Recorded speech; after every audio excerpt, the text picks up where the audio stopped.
Paz e bem, sou Paulo da Costa Paiva, leigo professo na Ordem Franciscana Secular e também idealizador da mídia digital Partilha Franciscana.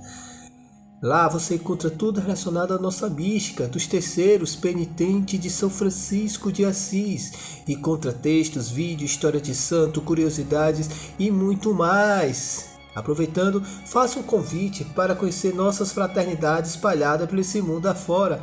Há mais de 800 anos, levando Cristo, levando a Boa Nova, na maneira de nosso fundador, São Francisco de Assis, na forma simples, humilde, mas com bastante alegria. Agora, vamos dar continuidade à história da Ordem Franciscana Secular, que nós temos como base esse livro, Manual para Assistência à Ordem Franciscana Secular e à Juventude Franciscana, produzido pela Ordem Franciscana Secular do Brasil. No vídeo anterior, nós estávamos falando sobre o século XIX. Fizemos 2 vídeos e vamos concluir agora o século XIX, que teve muitas mudanças significativas. Então vamos lá. Em 1893, já no finalzinho do século XIX, Leão Ramel realiza o Congresso Franciscano na França, Bélgica e Holanda, em Val de Bois. Terceiro franciscano, o cardeal Manning, em conferência declina seus princípios. Esse acúmulo de riqueza é um escândalo. Estado algum pode subsistir ao longo do tempo. Não se pode pregar o evangelho a estômago vazio. Uma denúncia à desigualdade social de forma bem explícita e profética. Tal participação na reformação social e no campo social faz com que a ordem cresça em número e em presença masculina em suas fileiras. Quais foram os efeitos da reforma leonina de Leão Ramel? Estrondoso no plano de expansão numérica da Ordem Franciscana Secular, falava-se de milhões de terceiros no mundo, mas muito modesto no plano da tão desejada incidência do campo social. Mariano Bigg enumera algumas causas dessa falta de sucesso. Não foi tão bem assim o que eles planejaram. A ausência de definição da natureza jurídica da Ordem Terceira Franciscana e da índole de seus membros, que deixava espaço para uma mentalidade enraizada na época, segundo a qual as Ordens Terceiras era somente uma expressão em miniatura da vida religiosa. E isso é um fenômeno que acontece muito, não somente na Ordem Terceira. Hoje a gente já tenta descaracterizar esse estereótipo, mas observe que às vezes alguns grupos de leigos, algumas comunidades de leigos consagrados se torna-se uma miniatura, um reflexo, uma sombra de muitas ordens religiosas. Você observar a hierarquia, a estrutura como eles se apresentam, a solenidade de seus votos realmente se assemelha muito, né? Então, eles já observavam isso no século XIX, essa questão. Até que ponto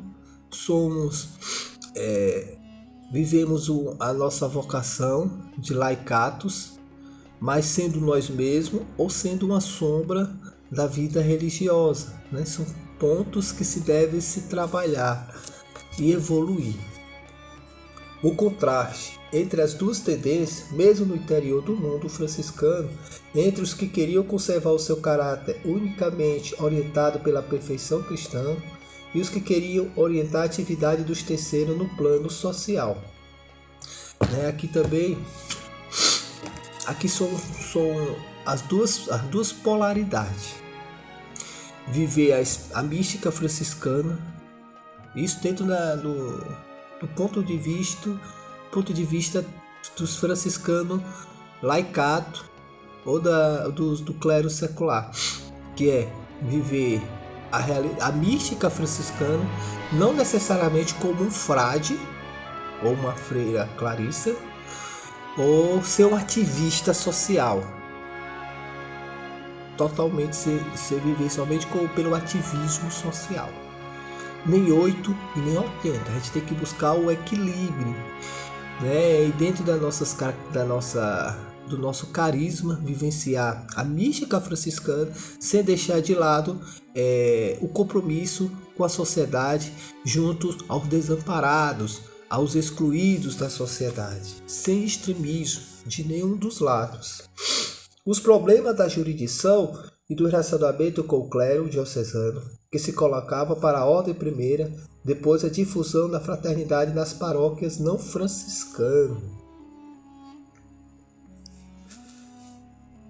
Que também existiam esses problemas, né, entre as lideranças franciscanas e o clero secular de algumas dioceses.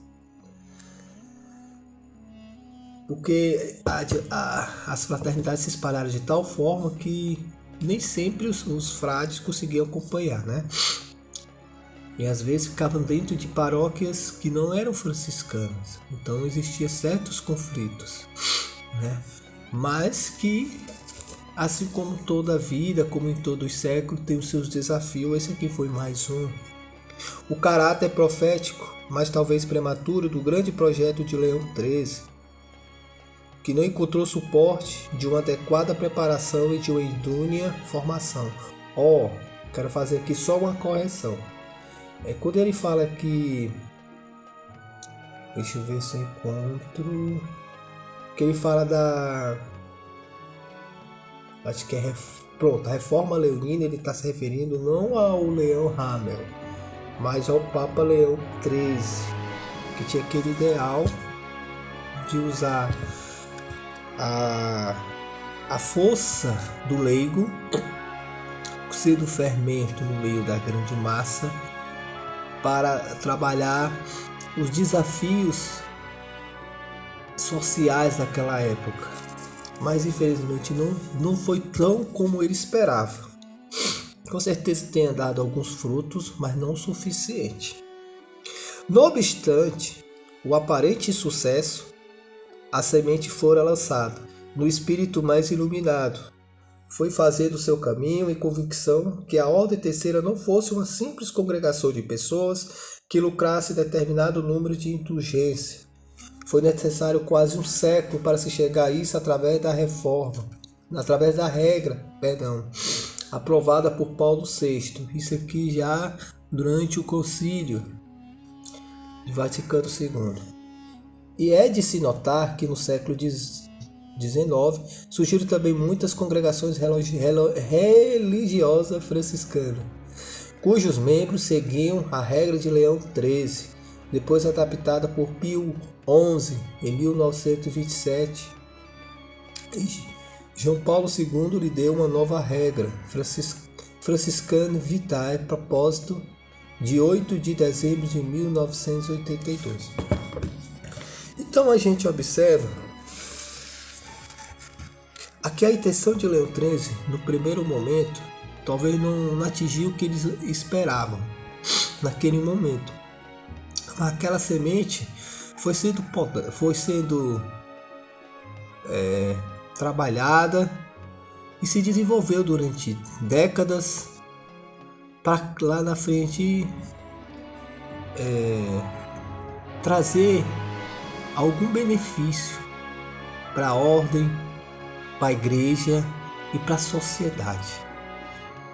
Que os questionamentos levantados naquela época foram importantes para a gente desenvolver a nossa regra, para não ser uma regra